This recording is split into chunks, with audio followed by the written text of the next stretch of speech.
अस्सलाम वालेकुम जी। कैसे हैं आप सब लोग? उम्मीद है खैर खैरियत से होंगे। ओके जी, गुड न्यूज़ ये है कि इंस्टाग्राम पे अगर आप लोग मुझे फॉलो कर रहे हैं तो आप लोगों को ऑलरेडी ही पता होगा कि मैंने जो है बिगनर्स के लिए क्लासेस स्टार्ट करनी थी, स्टिचिंग क्लासेस। तो आज जो है आपकी फर्स्ट क्लास जो है मैं स्टार्ट कर रही हूँ। आज मैं आप लोगों को बिगनर्स या अगर ऑलरेडी आप स्टिचिंग जानते हैं तब भी अगर आप इस वीडियो के देखेंगे तो आप लोगों को इससे काफ़ी नॉलेज मिलेगा, हेल्पफुल होगी आपके लिए। तो वीडियो को एंड तक देखिएगा, आपको इंशाल्लाह काफ़ी नॉलेज मिलेगा। स्टिचिंग अगर आप स्टार्ट करना चाह रहे हैं तो देन वेलकम, बहुत अच्छी बात है। हांडी रोटी तो सब चलती ही रहती है।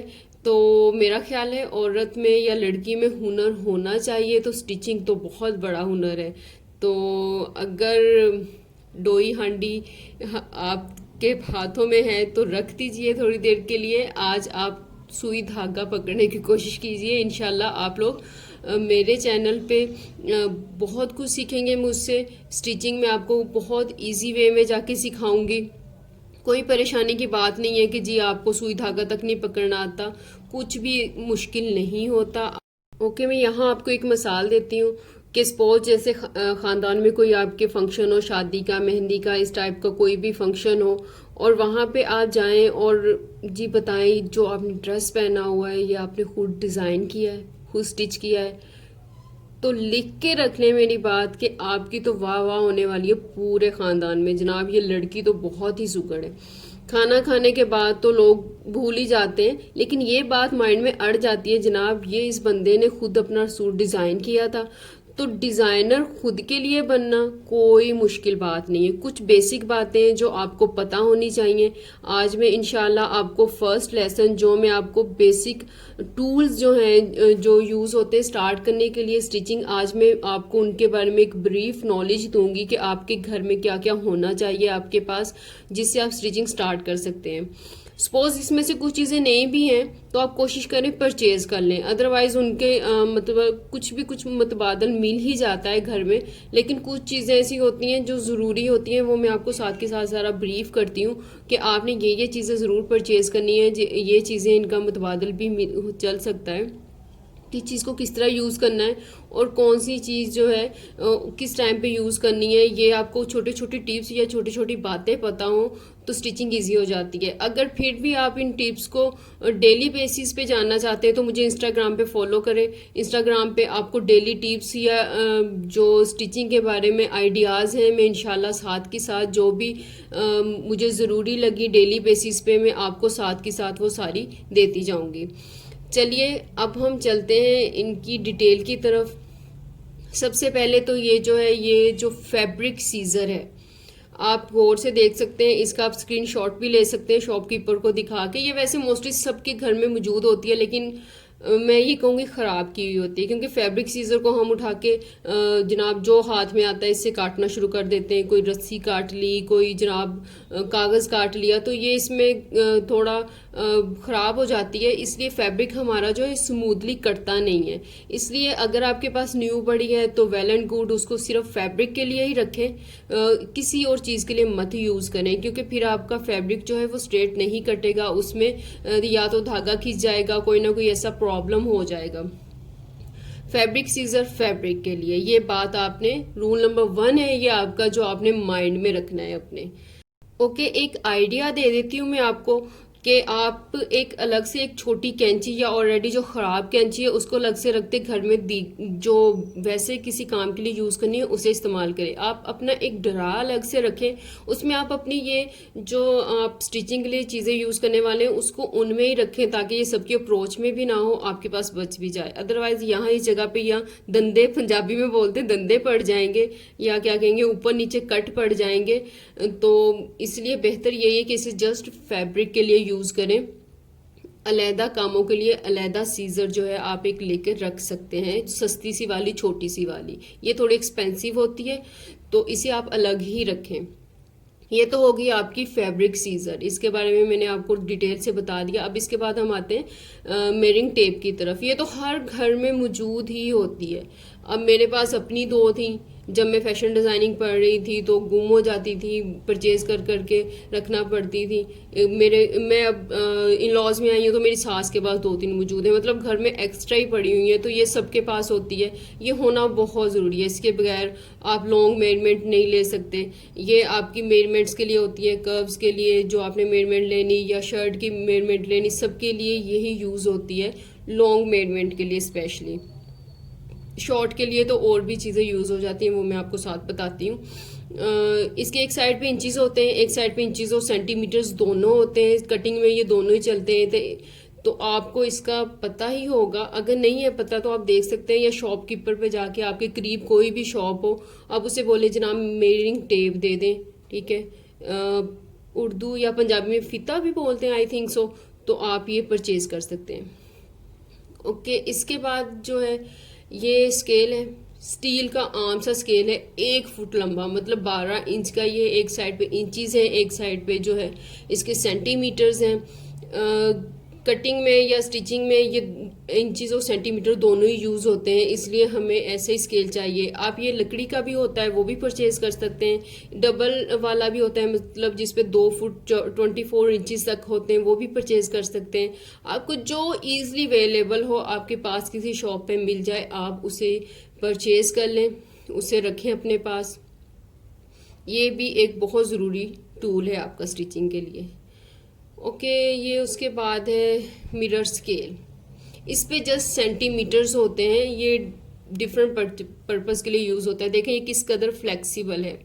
पहले मैं आपको बता दूं कि ये शायद आपको करीब किसी शॉप पे ना मिले, ये स्पेशली फैशन के स्टूडेंट्स यूज़ करते हैं, तो इसलिए आप किसी भी आर्ट की शॉप या कोई भी आर्ट कॉलेज के करीब जो शॉप हो, तो आप उस पर जाके इसे परचेज कर सकते हैं। ये आपने कोई कर्व के साथ साथ जो है लाइन ड्रा करनी हो, या सीम अलाउंस लेना है, सीम अलाउंस बोलते हैं जो सिलाई के लिए कपड़ा छोड़ते हैं, या कर्व्स के साथ साथ आपने जो लेनी हो, या बिल्कुल लाइन के साथ साथ लाइन ड्रा करनी हो, तो ये मिरर स्केल है, तो इसके साथ आसानी से वो लाइंस ड्रा हो जाती हैं।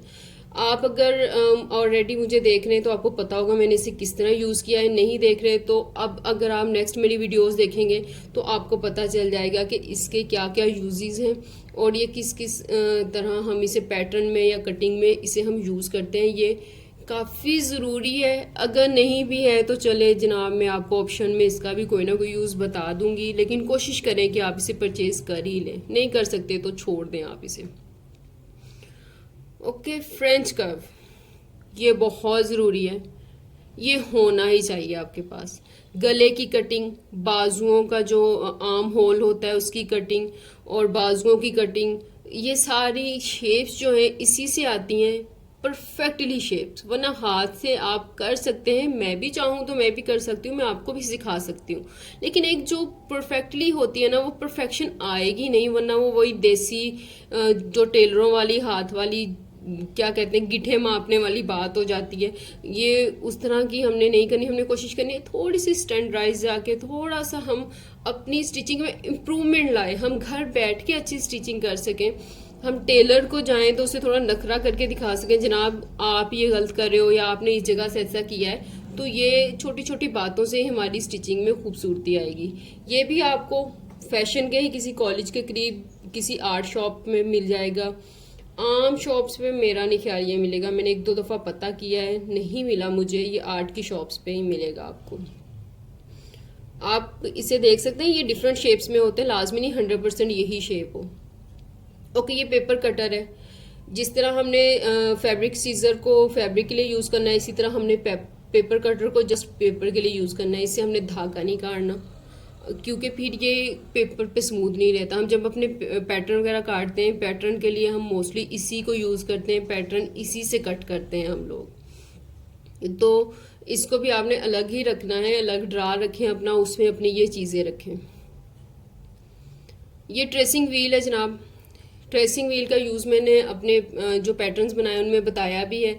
जैसे हम ऊपर के पैटर्न पे कुछ ड्रा कर लेते हैं, हम चाहते हैं नीचे जो है नीचे जो हमने डबल पैटर्न लिया हुआ है या बैक का पैटर्न लिया है, सेम चीज़ ड्रा करनी है, लेकिन हम मेजरमेंट नहीं लेना चाहते, तो हम इसके साथ वो लाइन ड्रा कर लेते हैं और उसको बाद में लाइन को हम स्ट्रेट कर लेते हैं या दोबारा से पेंसिल से ड्रा कर लेते हैं।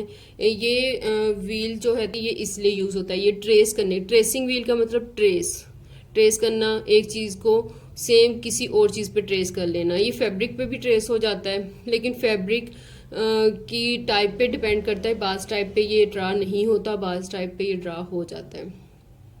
ये मैं आपको करीब से दिखाती हूँ ये कैसा है, ये आप देख सकते हैं। ये इसका व्हील होता है, इसके दंदे से होते हैं, गरारी टाइप होता है ये। अगर आप लोगों को नहीं समझ आया ये किस तरह क्या, मुझे बताइएगा, मैं व्हाट्सएप पे इसकी पिक अलहदा से जो है शेयर कर दूंगी। ओके, ये हमारा सीम रीपर है। ओके जनाब, गलती तो हो ही सकती है, इंसान है हम, खताओं का पुतला है।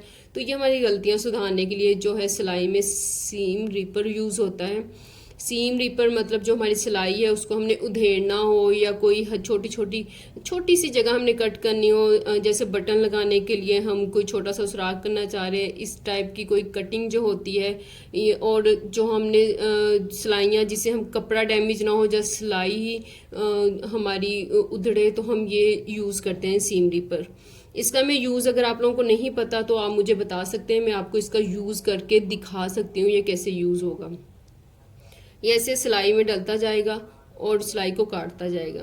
ओके, ये एक साइड पे इसकी दंदा सा होता है, ये सिलाई में डालने के लिए होता है। एक साइड पे इसके रेड डॉट होता है, वो रेड डॉट हमने यूज़ नहीं करना, वो सिर्फ इसलिए होता है कि वो फैब्रिक को कट ना लगा दे कहीं, या फैब्रिक ऊपर से हमारे कहीं कट ना लग जाए। तो इसका भी अगर आपको यूज़ नहीं पता आप मुझे बता सकते हैं, मैं आपको अलहदा से इंस्टाग्राम पे या ऐसे ही वीडियो बना के इनका यूज़ भी करके दिखा सकती हूँ। यहाँ मैं इनकी जस्ट एक ब्रीफ वीडियो दे रही हूँ, इनका यूज़ करके नहीं दिखा रही। अगर आप लोगों को इसके यूज़ पे वीडियो चाहिए तो आप लोग मुझे कमेंट भी कर सकते हैं और इंस्टाग्राम पे बोल भी सकते हैं। ये इम्पोर्टेंट टूल है। ओके, ये पिन्स हैं। पिन्स मोस्टली जो स्टिचिंग के लिए यूज़ होती हैं वो ग्लास पिन्स होती हैं, उनके जो हेड पे होता है ग्लास लगा हुआ होता है, वो थोड़ी एक्सपेंसिव होती हैं या हर जगह से नहीं मिलती, तो आप सिंपल पिन्स भी ये यूज़ कर सकते हैं। मैंने इसी सिंपल सी डब्बी में डाल के रखी हुई यूज़ करती हूँ, वापस इसी में डाल देती हूँ। ये फैब्रिक को सेट करने के लिए या कोई डिज़ाइन जो हमने ऑलरेडी बना के फिर उस पर सिलाई लगानी हो, बार बार मेजर ना करना पड़े, तो ये पिन्स वगैरह यूज़ होती हैं। आप इस तरह अलहदा किसी डब्बी में डाल कर इन्हें अपने पास रख सकते हैं, या अपना जो आप अलहदा ड्रा बनाएंगे उसमें आप रख सकते हैं। ड्रा मैं आपको रिकमेंड कर रही हूँ, ड्रा ज़रूर बनाए अपना, वो बेस्ट होता है। इसके बाद जनाब ये चौक होता है, मेरे पास पूरा नहीं था, ये चौरस होता है, 3 कोनों वाला भी होता है। मैं कम ही यूज़ करती हूँ चौक, मुझे पर्सनली खुद पसंद नहीं है, तो आप लोगों ने परचेज़ करना है कर सकते हैं। ये जो होता है ये फैब्रिक की मेजरमेंट लेने के बाद उसके ऊपर निशान लगाने के लिए या लाइन ड्रा करने के लिए यूज़ होता है। मैं ज़्यादातर कलर पेंसिल यूज़ करती हूँ। डार्क कलर के लिए मैं वाइट कलर यूज़ करती हूँ, लाइट कलर के लिए मैं ब्लू कलर यूज़ कर लेती हूँ। इसी तरह आप येलो कलर भी डार्क कलर के लिए यूज़ कर सकते हैं, और आप वाइट कलर भी जो है वो डार्क कलर के लिए यूज़ कर सकते हैं। लाइट के लिए आप ब्लू भी यूज़ कर सकते हैं या कोई और रेड कलर भी यूज़ कर सकते हैं। चाक काफ़ी कलर्स में होते हैं, आपका दिल चाहे चाक यूज़ करें, आपका दिल चाहे मेरी तरह कलर पेंसिल यूज़ कर लें। ओके, ये नोटबुक तो मैंने इसलिए रखी हुई है क्योंकि मुझे आदत है हर चीज़ नोट करने की। आप भी अपनी मेजरमेंट या जो भी है ऑलरेडी हर अपनी चीज़ अपने पास मौजूद रखें, ताकि पैनिक ना हो आप जिस टाइम स्टिचिंग स्टार्ट कर रहे हो, क्योंकि पैनिक होते हैं तो सब कुछ ख़राब हो जाता है। ओके, ये आम पेंसिल है, सॉरी आम नीडल है, सुई है, जो तरपाई के लिए यूज़ होती है। ये बारीक, जितनी बारीक मुंह वाली सुई होगी वो जो है तरपाई के लिए आप यूज़ करें तो बेहतर है, क्योंकि मोटे मुंह वाली जो होती है वो कढ़ाई वगैरह के लिए होती है, तो आप उससे तरपाई के लिए मत यूज़ करें। मोटे मुंह वाली सुई जो होती है वो तरपाई जो है वो उसको मोटा मोटा भी कर देती है और सफाई से भी नहीं आने देती। ये जो बारीक मुंह वाली या बहुत बारीक वाली सुई होती है, इसका जो पीछे होल होता है वो गोल्डन कलर का होता है। इसको ये नंबर 5 होती है सुई, मैं आपको वैसे ही बता दूं, अगर शॉप पे जाएं तो उसे बोले नंबर 5 सुई हमें दे दें। ओके जी, हमारे टूल्स हो गए कंप्लीट। इनके मुतालिक कोई आपको प्रॉब्लम हो, कुछ हो, आप लोग मुझे मैसेज कर सकते हैं इंस्टाग्राम पे, या यहीं पे आप कमेंट कर सकते हैं, या आप कुछ और ब्रीफ चाहते हैं, या आपके माइंड में कोई और बात है जो स्टिचिंग से रेलिवेंट है, या आप किसी और टॉपिक पे ब्रीफ वीडियो चाहते हैं, तो आप लोग मुझे बता सकते हैं। और सब्सक्राइब कर दें अगर आप लोग, तो अच्छा हो जाएगा। उम्मीद है आप लोगों ने इस वीडियो से बहुत कुछ सीखा होगा। इंशाल्लाह आप आगे भी बहुत कुछ सीखते रहेंगे। Stay tune. और ये फर्स्ट लेक्चर था, फर्स्ट टॉपिक था। इंशाल्लाह नेक्स्ट टॉपिक पे बहुत जल्द मैं वीडियो दूंगी। बस सपोर्ट करते रहें मुझे, और thank you so much video देखने के लिए। अल्लाह हाफिज़।